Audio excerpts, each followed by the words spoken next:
स्वागत है दोस्तों आप सभी का फिर से एक नए वीडियो में। दोस्तों आज के इस वीडियो में दोस्तों हम लोग जो है क्लास 12 का, ठीक है, आज के इस वीडियो में क्लास 12 का हिस्ट्री यानी कि दोस्तों इतिहास का आज जो आपका वीकली टेस्ट हुआ है 25 नवंबर को, ठीक है, उसका दोस्तों हम लोग जो है आंसर की आज की इस वीडियो में देखने वाले हैं। और अभी तक दोस्तों 25 नवंबर का आप जो वीकली टेस्ट नहीं दिए तो वीडियो को पूरा अंत तक देख के जाइए ताकि दोस्तों आपका जो 40 में 40 नंबर मिल सके, ठीक है, 40 में 40 लाने से कोई नहीं रोक सके। और जो वीडियो देने से पहले देख रहा है दोस्तों तो वो क्वेश्चन पेपर के रूप में वीडियो को देखिएगा, और जो वीडियो वीकली टेस्ट देने के बाद इस वीडियो को देख रहा है तो आंसर की के रूप में देखिए और बताइएगा कि आप लास्ट में कितना सही किए हैं, ठीक है।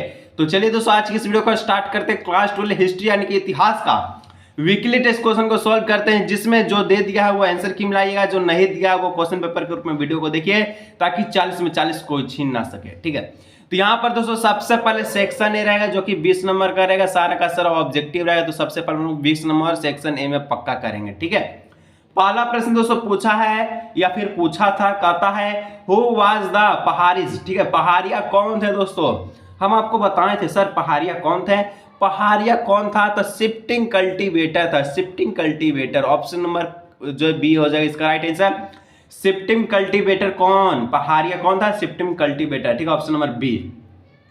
2 नंबर दोस्तों पूछा है हु वाज सिंधु माझी, सिंधु माझी कौन थे तो सिंधु माझी कौन था, the leader of A Santhal rebellion, ठीक है, संथाल विद्रोह के नेता थे। तो ऑप्शन नंबर 2 का ए हो जाएगा राइट आंसर, ठीक है, संथाल विद्रोह के नेता थे कौन, सिंधु माझी। चलिए 3 नंबर दोस्तों पूछा गया है कि दामिन एक्को का गठन कब हुआ, ठीक है, दामिन एक्को वाज फॉर्म्ड फॉर, तो दामिन एक्को का गठन डैश के लिए किया गया था, किसके लिए किया गया था तो संथाल के लिए किया गया था सर जी। 3 का ऑप्शन नंबर ए हो जाएगा राइट आंसर, ठीक है, ऑप्शन नंबर ए, ठीक है। जहां दिक्कत होगा नीचे कमेंट कीजिएगा।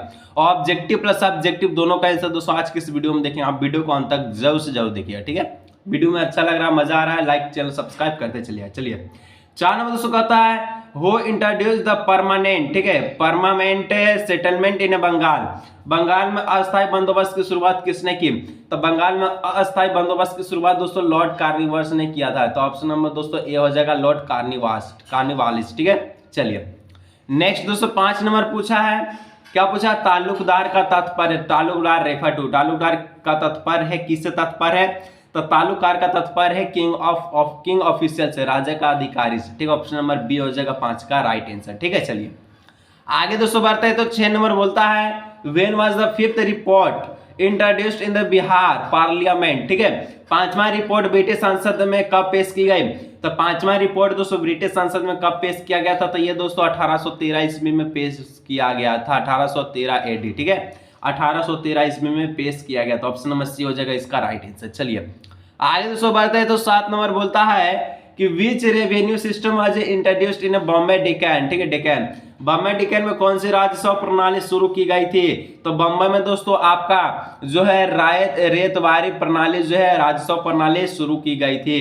तो 7 का ऑप्शन नंबर डी हो जाएगा राइट आंसर, ठीक है। चलिए आगे दोस्तों बोलता है 8 नंबर क्या बोलता है कि when was the permanent settlement introduced in Bengal, Bengal में अस्थायी बंदोबस्त कब लागू किया गया था बंगाल में अस्थायी बंदोबस्त दोस्तों 1793 ईस्वी में लागू किया गया था, ठीक है, 1793, ऑप्शन नंबर डी हो जाएगा 1793, 1793, ठीक है। चलिए 9 नंबर दोस्तों पूछा है when did the rebellion of the Santhal start, Santhal विद्रोह का आरंभ कब हुआ तो संथाल विद्रोह का आरंभ दोस्तों 1855 ईस्वी में हुआ था, ठीक है, 1855, ऑप्शन नंबर डी हो जाएगा 1855 इसका राइट आंसर, ठीक है। चलिए आगे दोस्तों 10 नंबर एमसीक्यू का लास्ट प्रश्न है और इस प्रकार से हम लोग जो है 10 एमसीक्यू का आंसर की को देखेंगे, ठीक है, उसके बाद सब्जेक्टिव का भी।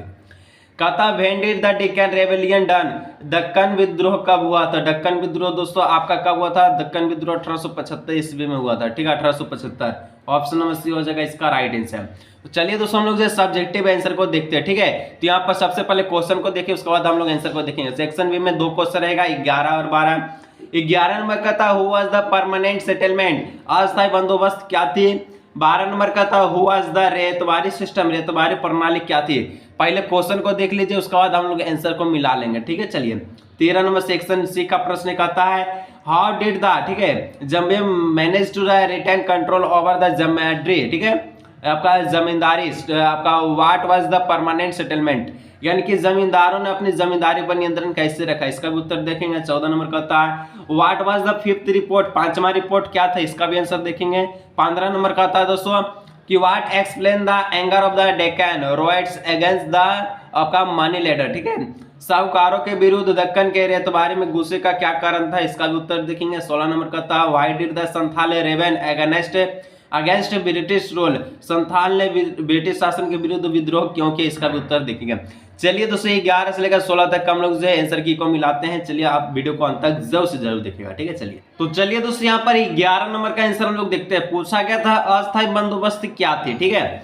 उत्तर में लिखिएगा यह व्यवस्था बंगाल, बिहार, उड़ीसा, बनारस और उत्तरी कर्नाटक में लागू की गई है। अस्थायी बंदोबस्त क्या है, तो जो व्यवस्था है दोस्तों बंगाल में, बिहार में, उड़ीसा में, बनारस में और कर्नाटक के उत्तरी कर्नाटक में ये व्यवस्था को लागू किया गया है। अस्थायी बंदोबस्त के तहत जमींदारों को भूमि को अस्थायी मालिक बना दिया गया था, ठीक है। अस्थायी जो बंदोबस्त था जिसमें जमींदार जो होता था उसको भूमि का अस्थायी मालिक बना दिया गया था, ठीक है। अस्थायी बंदोबस्त के तहत जमींदार किसान से वसूले गए कुल रकम का 10वां, जो अस्थायी बंदोबस्त था दोस्तों जिसमें आपका किसानों से जो आपका जमींदार कर वसूलता था कितना, जिसमें आपका जो 10वां भाग जो है किसको देता, कंपनी को, और एक भाग जो है स्वयं रखता था। किसान से कर वसूलता था जमींदार, जो कि 10वां भाग कंपनी को देकर 11वां जो आपका एकवां जो बच गया एक भाग वो खुद रखता था। इस प्रकार से अस्थायी बंदोबस्त होता है, ठीक है। चलिए 12 नंबर दोस्तों बोलता है रेतवाड़ी प्रणाली क्या थी। उत्तर में लिखा सन 1820 में मद्रास के तत्कालीन गवर्नर टॉमस मुनरो ने रेतवाड़ी व्यवस्था के आरंभ की। 1820 में मद्रास में कौन गवर्नर, किसका नाम था, टॉमस मुनरो, जो कि रेतवाड़ी व्यवस्था लागू किया। यह व्यवस्था मद्रास, बंबई और असम के कुछ भागों में लागू की गई, ठीक है। मद्रास में, बंबई में, असम में लागू किया गया है। रेतबारी व्यवस्था के तहत लगभग 51% भूमि आई, कितना 51% है। इसमें रेतों तथा किसानों को भूमि का मालिकाना हक प्रदान दिया गया था। किसको किसको, रेतों को और किसानों को भूमि का मालिकाना हक प्रदान किया गया था, ठीक है। चलिए आगे दोस्तों 13 नंबर पूछा था कि जमींदारों ने अपनी जमींदारी पर नियंत्रण कैसे रखा, कैसे बनाए रखा, ठीक है। उत्तर में लिखिएगा जमींदार जमींदारी पर अपना नियंत्रण बनाए रखने के लिए फर्जी बिक्री का सहारा लेते थे। फर्जी बिक्री, रियल बिक्री नहीं था, ठीक है, और डुप्लीकेट बिक्री था। जानबूझकर बिक्री, आपका फर्जी बिक्री के कारण जमींदारों को बार बार बेचना पड़ता था। बार बार बोली लगाने से सरकार तथा बोली लगाने से वाले, ठीक है, दोनों की थक जाते थे, और तब कोई भी बोली लगता था तो सरकार को वह जमींदार, पुराने जमींदारों को ही कम कीमत पर बेचनी पड़ती थी, ठीक है। इस प्रकार से इसका उत्तर लिख लीजिएगा। चलिए 14 नंबर दोस्तों बोलता है पांचवी रिपोर्ट क्या है, तो पांचवी रिपोर्ट क्या थी। उत्तर मिल गया पांचवी रिपोर्ट एक ऐसी रिपोर्ट है जो एक प्रवर समिति द्वारा तैयार की गई है, ठीक है। यह रिपोर्ट भारत में ईस्ट इंडिया कंपनी के शासन स्वरूप पर ब्रिटिश संसद में गंभीर वाद विवाद का आधार पर बनी है, जो कि पांचवी रिपोर्ट है। और पांचवी रिपोर्ट दोस्तों आपका जो है ये जो आपका कितना, नहीं सॉरी, ठीक है। चलिए मतलब इसका इतना ही आंसर लिख लीजिएगा, ठीक है। और दोस्तों बच गया 15 और 16 2 प्रश्न बच गया, जो कि हम आपको बोले थे टेलीग्राम ग्रुप में ज्वाइन हो जाएगा, वहां पर आपका जो आंसर भेज दिए हैं उसको देख लीजिएगा, ठीक है। तो आज की इस वीडियो को यहीं रखते हैं, डिस्क्रिप्शन बॉक्स में लिंक है, जाइए देख लीजिएगा। तो चलिए दोस्तों मिलते हैं नेक्स्ट वीडियो में।